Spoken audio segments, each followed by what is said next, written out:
Hello, আসসালামু আলাইকুম। সুপ্রিয় দর্শক শ্রোতাবৃন্দ, আমি আমার ইউটিউব চ্যানেল থেকে আবার চলে এসেছি আপনার মাঝে। আমাদের ম্যানেজার সাহেবকে একটি ধাঁধা ধরবো, তো দেখি তিনি উত্তর দিতে পারেন। আগে তার পরিচয়টা নিয়ে আসি। আসসালামু আলাইকুম। ওয়ালাইকুম আসসালাম। কেমন আছেন? জি আলহামদুলিল্লাহ ভালো আছি। আপনার নাম কি? আমার নাম মোহাম্মদ সালেহ হোসেন। আমি লিবার্টি স্কুল ম্যানেজার। মাশাআল্লাহ, উনি এই শোরুমের ম্যানেজার। তো তার উদ্দেশ্যে আমি একটি ধাঁধা ছুড়বো, তো দেখি উনি প্রস্তুত আছে কিনা আগে জিজ্ঞেস করি। আপনি কি প্রস্তুত আছেন? হ্যাঁ, আমি মানসিকভাবে প্রস্তুত। আচ্ছা, ঠিক আছে। আমাদের প্রশ্ন থাকবে আপনার জন্য খুব সংক্ষিপ্ত আকারে, ছোট আকারে ধরবো যাতে আপনি পারেন। জি জি আর আপনার জন্য 10 সেকেন্ড সময় থাকবে। 10 সেকেন্ডের ভিতরে আপনি উত্তর দেওয়ার চেষ্টা করবেন, ঠিক আছে? জি। কোন জিনিস জন্ম থেকেই বুড়ো?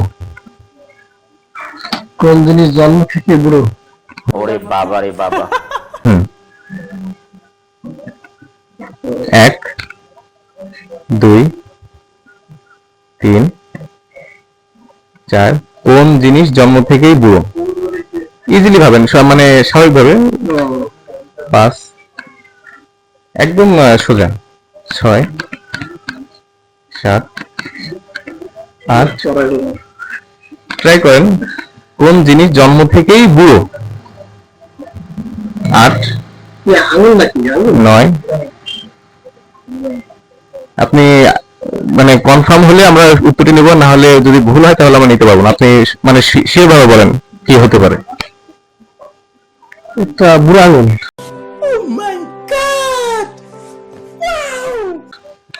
একদম ঠিক উত্তর দিয়েছেন ম্যানেজার সাহেব।